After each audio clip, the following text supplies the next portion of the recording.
ठीक है साहब, आज फिर शुरू करते हैं। जो बात चल रही थी पिछले वीडियो में, स्वामी दयानंद सरस्वती के दर्शन के बारे में बात हो रही थी, उसी बातों को आज फिर आगे बढ़ाते हैं।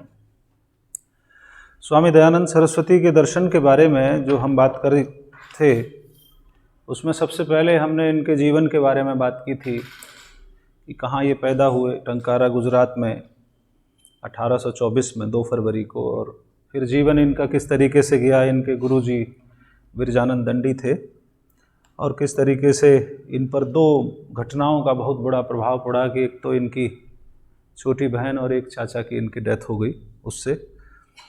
दूसरा, विरजानंद दंडी ने गुरु दक्षिणा के बतौर सनातन धर्म के प्रचार प्रसार के लिए इनको प्रेरित किया था, और इनकी डेथ किस तरीके से हुई जयपुर में। फिर बाद में अजमेर आए ट्रीटमेंट के लिए, तो वहाँ डेथ हो गई थी, जहर दे दिया गया था इनको। और कौन कौन सी किताबें इन्होंने लिखी, ऋग्वेद भाष्य भूमिका और सत्यार्थ प्रकाश बहुत प्रमुख है। व्यवहार भानु भी एक पुस्तक है, वो भी लिखा है। मिशन इनका क्या था, इसके बारे में बात की थी कि संसार अज्ञान से जकड़ा हुआ है। हिंदू धर्म, सनातन धर्म के पुनरुत्थान के लिए इन्होंने बहुत काम किए। ये केवल दार्शनिक ही नहीं बल्कि एक बहुत बड़े समाज सुधारक भी थे, और उन्होंने समाज सुधार के लिए बहुत सारे काम किए। एक शिक्षाविद भी थे, शिक्षा के क्षेत्रों में भी बहुत काम किया इन्होंने। स्कूलों की स्थापना की, जाति प्रथा का विरोध किया, बाल विवाह का विरोध किया, और भी कई सारी चीज़ें ऐसी थीं। बहुआयामी व्यक्तित्व था इनका, तो वो देखा था हमने पिछले वीडियो में। आर्य समाज के 10 सिद्धांतों के बारे में भी हमने बात की थी। आज हम बात करेंगे इनके दर्शन के बारे में कि फिलोसफिकल व्यूज़ इनके क्या हैं और किस तरीके से इन्होंने वेदों को दोबारा से लोगों के सामने जो रखा, उसके लिए किस विधि का इन्होंने इस्तेमाल किया और किस तरीके से उनका भाष्य किया। ऋग्वेद भाष्य भूमिका इसका उदाहरण है, उस पर बात करेंगे। तो दार्शनिक चिंतन के बारे में आज मुख्य रूप से हम बात करने वाले हैं दयानंद के। अब इनके दार्शनिक चिंतन को अध्ययन की सुविधा की दृष्टि से हम 4 हिस्सों में बांट लेते हैं। कौन कौन से 4 हिस्से? पहला जो हिस्सा होगा जिसमें हम लोग बात करेंगे स्वामी दयानंद के दर्शन के बारे में, वेद, उपनिषद और षट दर्शनों के बारे में। वेद, उपनिषद और षट दर्शन, इनके बारे में इनके क्या विचार थे, किस तरीके से इनको पढ़ा जाए, इसके बारे में पहले हिस्से में हम लोग बात करेंगे। दूसरा बात करेंगे जो इनके दर्शन का सबसे मुख्य हिस्सा है, वो है ईश्वर, जीव और प्रकृति। ईश्वर, जीव और प्रकृति, ये 3 बिंदुओं पर बात होगी। त्रैकतावादी दर्शन इनका माना जाता है। जैसे इस्लाम में ट्रिनिटी है, जैसे क्रिश्चियनिटी में ट्रिनिटी है, उसी तरीके से दयानंद सरस्वती ने भी 3 मूल तत्वों को माना है अपने दर्शन में, तो उसकी बात होगी। फिर प्रमाण विद्या के बारे में बात करेंगे, प्रमाणों के बारे में। प्रमाण विद्या, एपिस्टेमोलॉजी, ज्ञान क्या है, ज्ञान को किस तरीके से प्राप्त किया जाता है, इस संदर्भ में बात होगी। और आखिरी जो बात होगी वो एक्सियोलॉजी, यानी कि नीतिशास्त्र और मनोविज्ञान पर भी इनके काफ़ी विचार हैं। मनोविज्ञान, तो ये 4 मोटे हिस्से हैं। इन पर विभाजित करके हम इनके सारे दार्शनिक विचारों का बड़ी सुगमतापूर्वक अध्ययन कर सकते हैं। इनके पूरे दर्शन को समझने के लिए या जानने के लिए जिस विधि का इन्होंने इस्तेमाल किया, सबसे पहले उसी विधि का इस्तेमाल करना आवश्यक है। भारतीय सनातन परंपरा में 6 शास्त्र जो बताए गए हैं, उन 6 शास्त्रों में एक जो है शास्त्र बहुत महत्वपूर्ण है। शास्त्र ना कहिए उसको, बल्कि वो अंग कहे जाते हैं। षटांग कह लीजिए या 6 शास्त्र कह लीजिए, उनमें से एक है तीसरा, जिसको निरुक्त कहा जाता है। निरुक्त, इटियोमोलॉजी, निरुक्त या इटियोमोलॉजी। निरुक्त विधि का या नैरुक्तिक प्रणाली, निरुक्त या नैरुक्तिक प्रणाली का इन्होंने प्रतिपादन किया किसी भी चीज़ के अध्ययन के लिए। कि अगर आप वेदों को समझना चाहते हैं, भारतीय संस्कृति को समझना चाहते हैं, तो नैरुक्तिक प्रणाली यानी कि निरुक्त का सहारा लिया जाना चाहिए और उसी से हमें सही अर्थ मालूम पड़ता है चीज़ों का कि वो चीज़ें क्या हैं। नैरुक्तिक प्रणाली, नैरुक्तिक प्रणाली पर थोड़ी सी बात करें, फिर उसके बाद एक एक करके हम वेदों की तरफ, उपनिषदों की तरफ और फिर आगे बढ़ेंगे। निरुक्त या नैरुक्तिक प्रणाली आखिर होती क्या है, किस तरीके से अध्ययन किया जाता है नैरुक्तिक प्रणाली में। तो स्वामी जी का ये कहना था कि जब भी हम किसी श्लोक का, किसी सूत्र का, किसी मंत्र का अध्ययन करना चाहते हैं, उसके बारे में जानना चाहते हैं कि वो क्या है, तो हमें शब्दों के धातुओं तक जाना चाहिए। शब्दों के धातु, जहां से मूल रूप से वो शब्द निकला है, किस धातु से वो शब्द निकला है, उसका क्या अर्थ है। जैसे शिक्षा, शिक्ष धातु से निकला है, तो शिक्ष का क्या अर्थ है, वो शिक्षा के अर्थ में समाहित होना चाहिए। ऐसे इन्होंने कई सारे उदाहरण भी दिए अपने दर्शन में। जैसे इन्होंने एक शब्द लिया यज्ञ।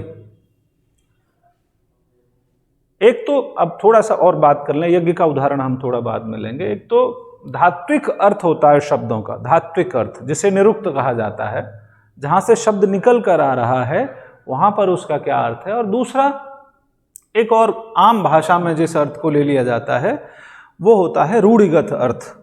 रूढ़ हो जाते हैं कुछ शब्द, लंबे समय तक इस्तेमाल करते करते करते करते उनके साथ कुछ अर्थ बाहर से चिपक जाते हैं धातु के अलावा, चाहे वो सकारात्मक तरीके से हों, चाहे वो नकारात्मक तरीके से हों। तो आम जन में जो रूढ़िगत अर्थ हैं शब्दों के, वो कहीं ज़्यादा प्रचलित होते हैं बजाय कि धात्विक अर्थों के। सही अर्थ क्या है ये थोड़ा कम समझा जाता है, बजाय कि उसके जो प्रचलित अर्थ है वो क्या है वो ले लिया जाता है ज़्यादातर चीज़ों का।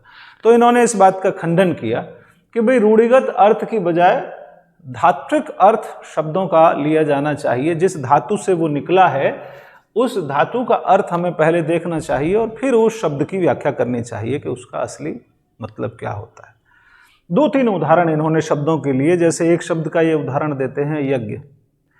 यज्ञ शब्द का क्या अर्थ होता है। यज्ञ शब्द जब भी हमारे सामने आता है तो रूढ़िगत अर्थ इसका अपने आप प्रकट हो जाता है। जैसे ही यज्ञ शब्द सामने आया तो हमारे सामने एक वेदी सी आ जाती है जिसमें आग जल रही है, जिसमें कुछ आहुतियां डाली जा रही हैं और मंत्र पढ़े जा रहे हैं। इस पूरी प्रक्रिया को यज्ञ के रूप में हमारे सामने आ जाती है। पर अगर धात्विक अर्थ देखा जाए यज्ञ शब्द का, तो धात्विक अर्थ होता है श्रेष्ठ कर्म। श्रेष्ठ कर्म यानी कि जो भी अच्छे उच्च कोटि के, जो सदाचरण होता है मानव का, उसको यज्ञ कहा जाता है। तो ये कर्मकांड ना रह के ये एक समूचे व्यवहार में जो अच्छे कर्म हैं उन सब को अपने आप में समाहित कर लेता है। ठीक है।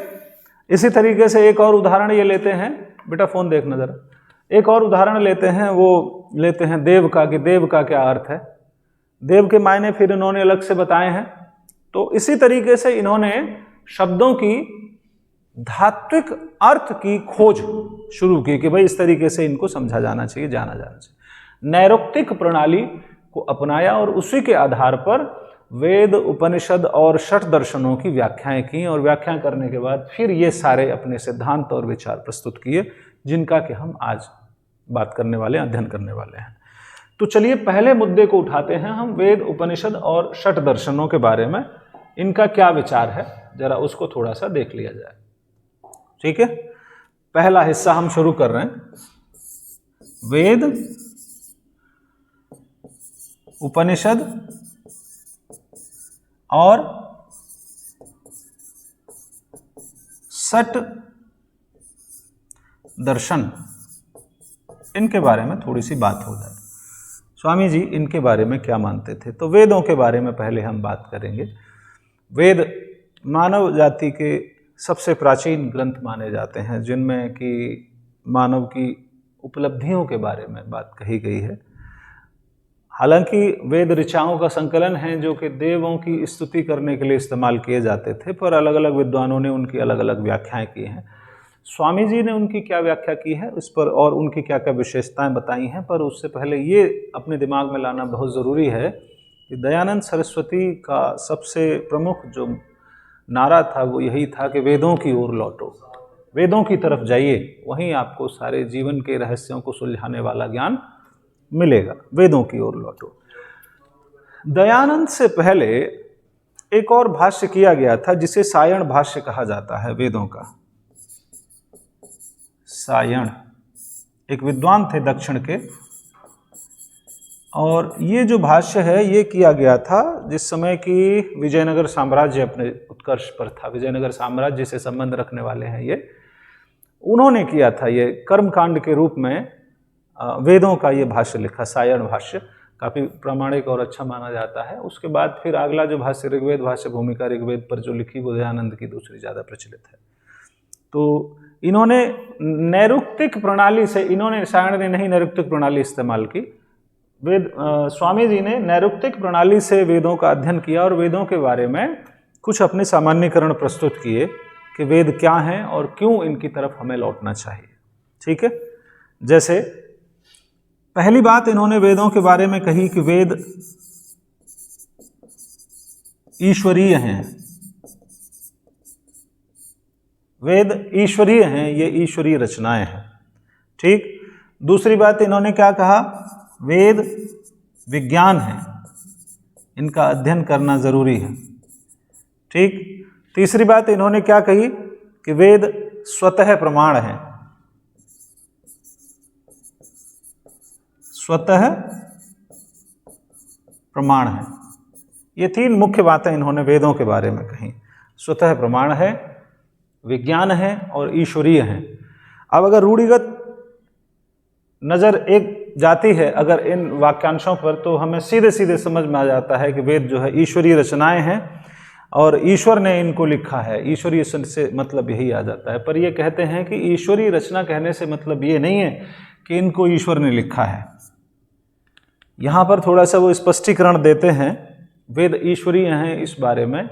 बोली कि हमारी परंपरा में ये माना जाता है कि ईश्वर और जीव दोनों ही समान हैं, उनमें कोई मूलभूत बहुत अंतर नहीं होता। जैसे कि शंकर ने कहा वेदांत की व्याख्या करते हुए, अद्वैत की व्याख्या करते हुए, कि जीव और ब्रह्म में कोई भेद नहीं होता, ये एक ही जैसे होते हैं, सिर्फ माया या अज्ञान की वजह से जो अंतर है वो प्रतीत होता है। तो वही यहीं पर इसी बात को अप्लाई करते हैं कि वेद ईश्वरीय है। इस बात का कहने का तात्पर्य ये नहीं है कि वेदों को ईश्वर ने लिखा है, लिखा मानवों ने ही है वेदों को, परंतु उस स्तर के मानवों ने लिखा है जिन्होंने कि अपने आप में ईश्वरीय गुणों को धारण किया है। ठीक, अपनी चेतना को जो इतने ऊंचे स्तर तक ले पहुँचे, जो कि ईश्वरीय गुणों से सुशोभित हो गए ऋषि मुनि, उन्होंने इनकी रचना की है।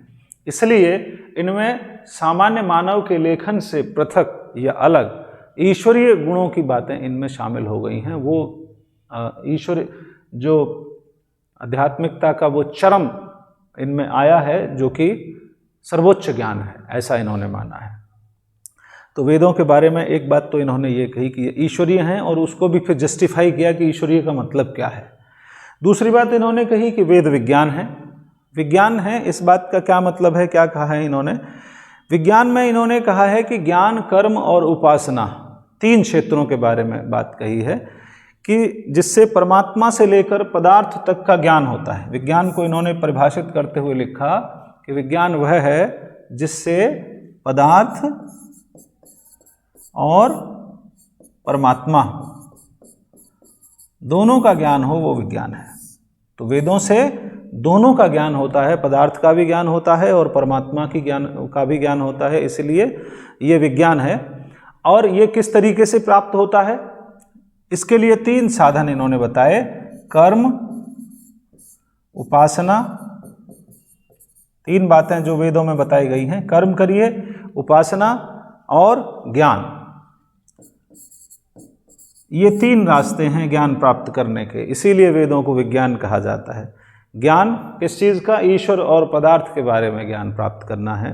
कर्म लौकिक और परालौकिक कैटेगरी में शामिल करके व्याख्या की गई है, और इसी के साथ साथ उपासना में परमात्मा की प्राप्ति के लिए उपाय इनमें बताए गए हैं। तो समूचे मानव व्यक्तित्व का हिस्सा इनमें शामिल हो जाता है। कर्म पक्ष है, भाव पक्ष है, ज्ञान पक्ष है। तो मानव के बारे में भी सारा अध्ययन हो जाएगा, आपके कॉग्निटिव, अफेक्टिव और साइकोमोटर एस्पेक्ट्स इसमें शामिल हो जाएंगे।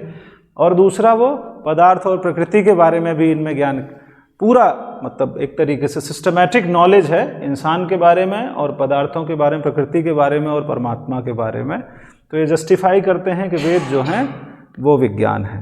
ठीक है। तो ये वेदों के बारे में और स्वतः प्रमाण्य है, ये सेल्फ एविडेंट है, इनको किसी भी दूसरे सबूत की आवश्यकता नहीं है। क्यों नहीं है आवश्यकता? क्योंकि जिन्होंने अनुभूत किया उन्होंने इनको लिखा, ये इंद्रियानुभविक हैं, और एक ने नहीं किया, बहुत लंबी ऋषियों की श्रृंखला रही है जिन्होंने इस ज्ञान को अनुभूत किया। क्योंकि अनुभूति पर आधारित हैं इसीलिए स्वतः प्रमाण्य है। इनके लिए बाहर से आपको एविडेंस खोजने की ज़रूरत नहीं होती है प्रमाणित करने के लिए, बल्कि आदमी अपने अनुभव के आधार पर इनकी सत्यता की परख कर सकता है। तो स्वतः प्रमाण्य हो गए।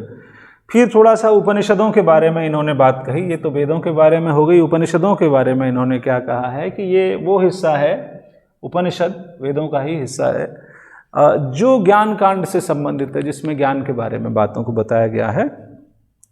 और दूसरा, इनमें ब्रह्म के बारे में व्याख्यान दिया गया है। ब्रह्म ईश्वर का ही एक रूप इन्होंने माना है और कहा है कि ब्रह्म के बारे में जो आख्यान दिया गया है और ज्ञान कांड जो है वेदों का, उसको उन्होंने उपनिषद माना है। और त्रैतवादी जो विचारधारा इन्होंने प्रस्तुत की है, जो प्रकृति, जीव और ईश्वर की जो विचारधारा प्रस्तुत की है, उसका आधार इन्होंने उपनिषदों को ही माना है। ठीक है, उपनिषदों की सहायता से ही त्रैतवाद की ये स्थापना करते हैं। ठीक है, इसी तरीके से और भी कई सूत्र हैं जो इनके दर्शन का मूल आधार हैं, जैसे कि एकमेव द्वितीयो नाहि नास्ति, ये वाला जो है, ये भी इन्होंने ये कहा है कि भाई जैसा वेदांत में कहा गया या उपनिषदों में कहा गया है कि एक ही है, दूसरा नहीं है, पर ये तो तीन तत्वों की बात कर रहे हैं, तो फिर ये तो बात कंट्राडिक्टरी हो जाती है। तो ये कहते हैं कि नहीं, एकमेव द्वितीयो को नाहि में ये कहा गया है कि एक ही है, सत्य एक ही है, परमात्मा एक ही है, परंतु दूसरी चीज़ों के बारे में निषेध भी नहीं किया गया है। इसीलिए ये जस्टिफाइड कर देते हैं अपनी बात को कि एकमेव द्वितीयो को नास्ति में जीव और प्रकृति के अस्तित्व के बारे में कोई भी मनाही नहीं की गई है, इसलिए तीन तत्वों को स्वीकार किया जाएगा। हाँ, बुला लो। ठीक है, कोई मनाही नहीं कही गई है, इसीलिए इसको भी इसमें शामिल किया जा सकता है। तो ये है साहब। और एक और बड़ी महत्वपूर्ण बात है कि विवर्तवाद में ये विश्वास नहीं करते हैं। विवर्तवाद जो दिया था शंकर ने, उस पर इन्होंने अपना असहमति व्यक्त की है कि विवर्तवाद जो है इस जीवन का या सृष्टि का जो है आधार नहीं है। वो जब ज्ञान कांड की हम जब बात करेंगे तब उस हिस्से में उसके बारे में चर्चा हम करेंगे। अब तीसरा जो हिस्सा है वो है षट दर्शनों के बारे में। एक बड़ी महत्वपूर्ण बात ये कहते हैं, षट दर्शन वैसे तो एक पैरेलल मतलब नॉलेज की जो सिस्टम है, अलग अलग डेवलप हुए। जब हम षट दर्शनों की बात कर रहे थे तब देखा था हमने कि किस तरीके से अलग अलग ऋषियों की परंपराओं में ये दर्शन विकसित हुए हैं। इन्होंने एक बात कह के सारे दर्शनों को जोड़ दिया है। इन्होंने कहा है कि षट दर्शनों में आपस में कोई बहुत मूलभूत भेद नहीं है, बल्कि इनमें समानता है। बस किसी भी चीज़ को एक्सप्लेन करने का तरीका थोड़ा सा अलग है। और वो समानता क्या है? दो आधारों पर इन्होंने समानता सिद्ध की षट दर्शनों में। पहली समानता तो यह है कि सारे के सारे दर्शन जो हैं वो वेद सत्ता में विश्वास करते हैं, वेदों को ज्ञान को प्रामाणिक मानते हैं, पहली बात। दूसरी बात इन्होंने क्या कही कि ये सारे के सारे दर्शन किसी न किसी रूप में त्रैतवाद या त्रैकता की जो बात है ईश्वर, जीव और प्रकृति के बारे में, उसका भी समर्थन करते हैं। तो मौलिक रूप से एक है, छोटी मोटी कुछ बातों में अगर ये अलग हो गए हैं, इनसे इनको अलग नहीं समझा जाना चाहिए। तो एक दर्शन के एक हिस्से पर हमने बात की, वेद, उपनिषद और षट दर्शनों के बारे में स्वामी दयानंद सरस्वती की किस तरीके की विचारधारा है। अब थोड़ा सा हम और आगे बढ़ते हैं और अब हम बात करेंगे दूसरा जो विशेषता है वो ईश्वर, जीव और प्रकृति। कितना टाइम हो गया बेटा? थोड़ा और। ईश्वर, जीव तथा प्रकृति। ईश्वर, जीव और प्रकृति के बारे में इनके क्या विचार हैं, यही इनके दर्शन का सबसे मूल अर्थ है। तो एक एक करके तीनों तत्वों को हम लेंगे। सबसे पहले हम लेंगे ईश्वर को। ईश्वर के बारे में स्वामी दयानंद सरस्वती क्या कहते हैं? दयानंद, यहाँ मैं लिख देता हूँ ताकि याद रहे। दयानंद के ईश्वर, जीव और प्रकृति के बारे में क्या विचार है। ठीक है, तो देखिए साहब, ईश्वर के बारे में कुछ इन्होंने निष्कर्ष लिए और उसके प्रतीक को भी, ओम को ईश्वर के प्रतीक के रूप में इन्होंने स्वीकार किया। पहली बात तो यह है। दूसरा ये कहते हैं कि ईश्वर सृष्टा है, जगत की रचना करने वाला है, उसी ने इस जगत की रचना की है और क्या है? कर्म फल देने वाला, कर्म फल प्रदाता, कर्म फल देने वाला है, इसने इस जगत की रचना की है, वही कर्म फल देता है।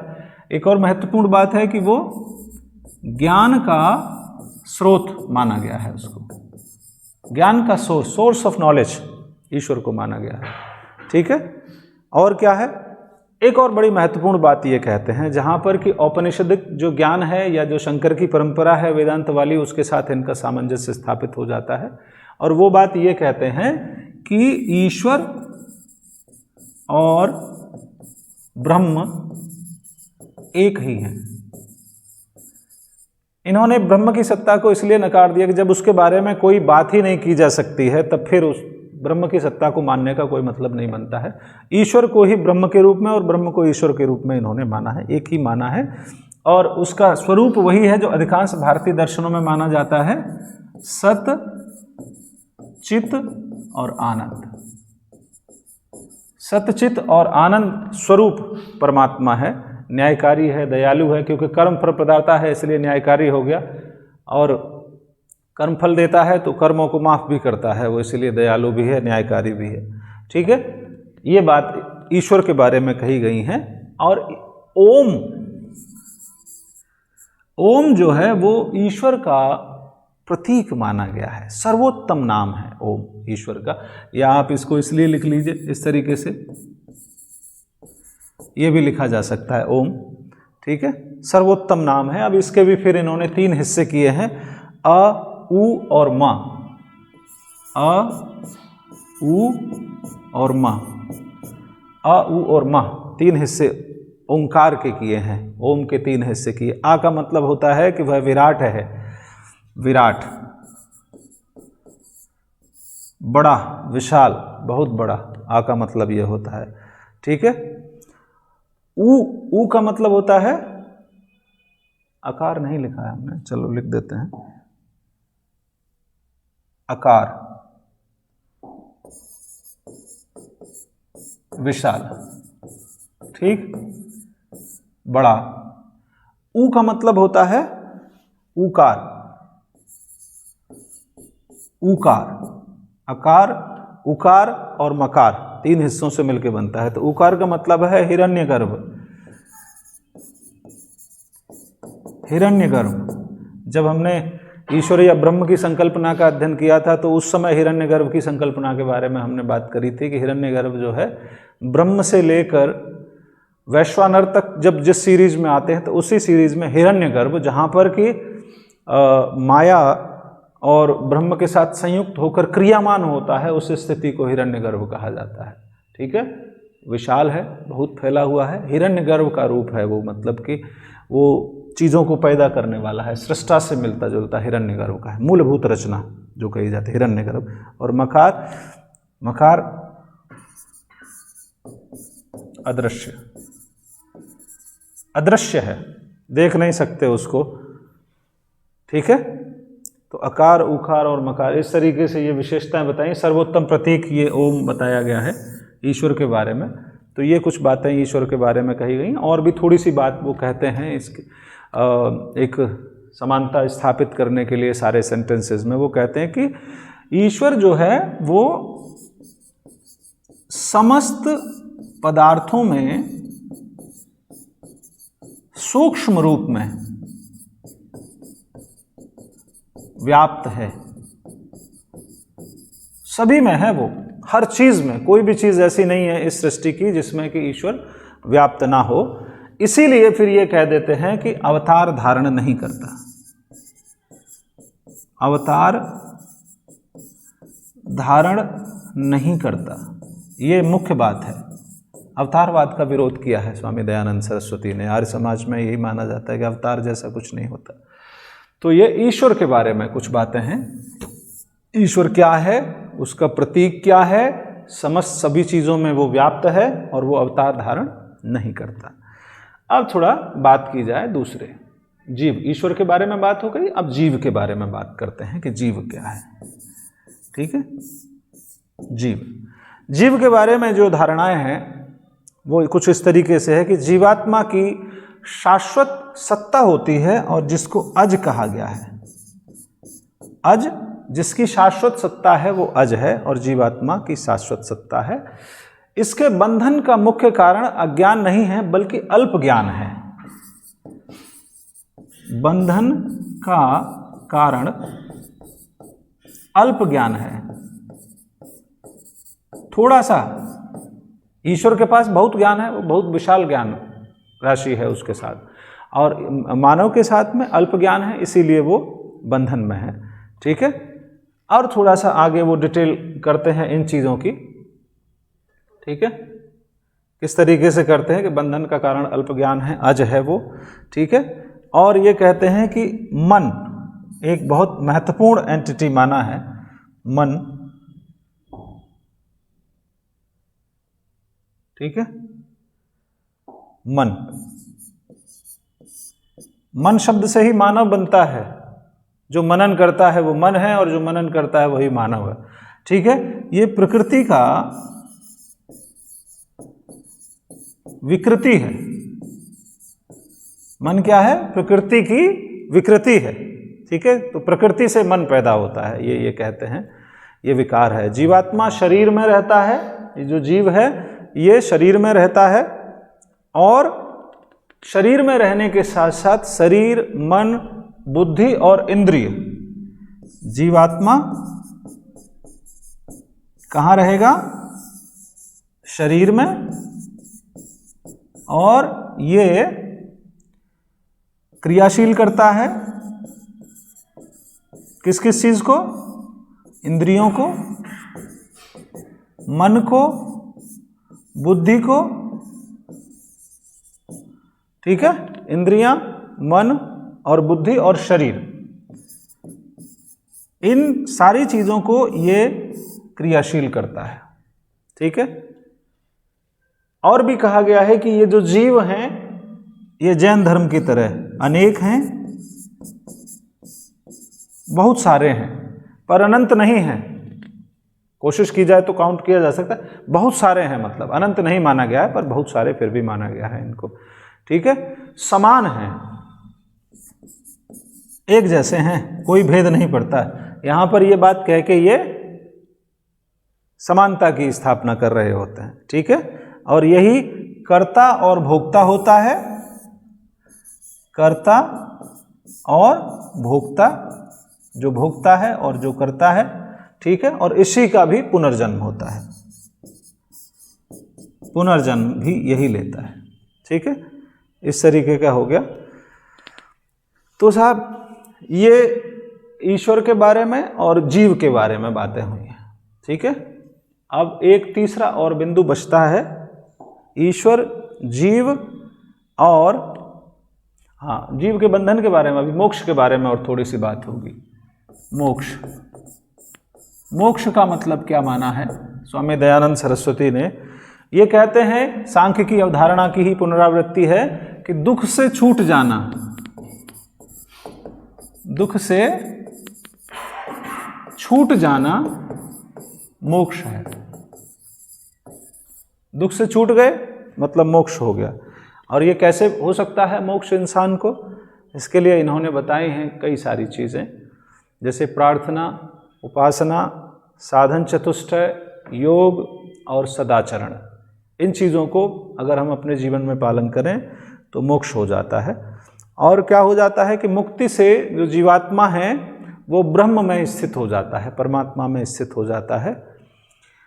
दो तीन विशेषताएं इन्होंने मोक्ष की भी बताई हैं, जैसे मुक्ति समयबद्ध होती है। ये बड़ी रोचक बात इन्होंने कही है कि ऐसा नहीं है जैसा अमूमन भारतीय परंपरा में माना जाता है कि एक बार मुक्ति हो गई तो फुल फाइनल फिर हमेशा के लिए हो जाती है।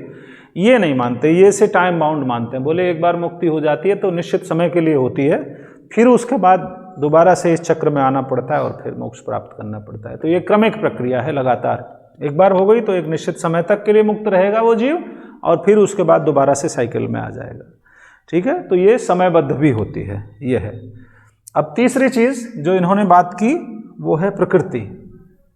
बंधन, जीव, बंधन मोक्ष हो गया, अब है प्रकृति क्या है।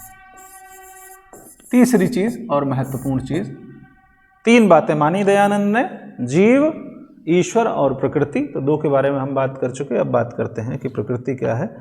प्रकृति के बारे में ये कहते हैं, पहले तो इन्होंने ये कहा है कि ये जो संपूर्ण जगत है ये सत्य है, इसको सत्य स्वीकार किया है, और ये सत प्रकृति का विकार है। जगत सत प्रकृति का विकार है। सत माने होता है अस्तित्व। प्रकृति के बारे में हम सांख्य दर्शन में बहुत डिटेल में पढ़े थे, और वहाँ पर हमने ये जाना था कि प्रकृति सतरज तम की साम्यावस्था को कहते हैं। तो दयानंद वहीं से उन चीज़ों को आगे बढ़ाते हुए कहते हैं कि जब इस सृष्टि की रचना होती है, ये जगत अस्तित्वमान होता है, तो जो सत गुण है प्रकृति का, उसमें जो विकार पैदा होता है, उससे ये जगत पैदा हो जाता है। ठीक है, जगत का कारण प्रकृति आदि पदार्थ है। प्रकृति जगत का आदि कारण है, आदि कारण माना गया है इसको। ठीक है, और ये कहते हैं कि जगत का आदि कारण है। और इन्होंने एक और बात कही है इसमें कि ये सत रज और तम, सत रज और तम का संघात है, मिक्सचर है, मिल जाना है, उनकी अंतःक्रिया होना है।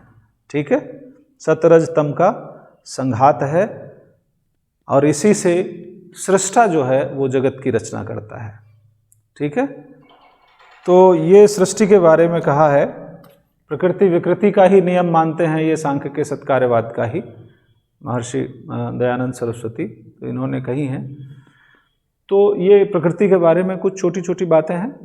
तो तीन बातों पर मुख्य रूप से हमने बात की। एक बात की ईश्वर के बारे में, फिर बात की जीव के बारे में, और फिर बात की है हमने प्रकृति के बारे में।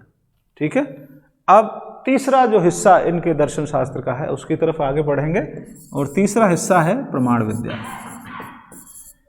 प्रमाण विद्या या प्रमाण शास्त्र या एपिस्टेमोलॉजी। और यहाँ से मनोविज्ञान और नीति शास्त्र के साथ वाला जो अगला हिस्सा है वो हम नेक्स्ट वीडियो में बात करेंगे उसके बारे में। इस वीडियो के लिए इतना ही। मुलाकात होती है आपसे फिर बहुत जल्दी नेक्स्ट वीडियो में दयानंद सरस्वती के साथ। तब तक के लिए धन्यवाद।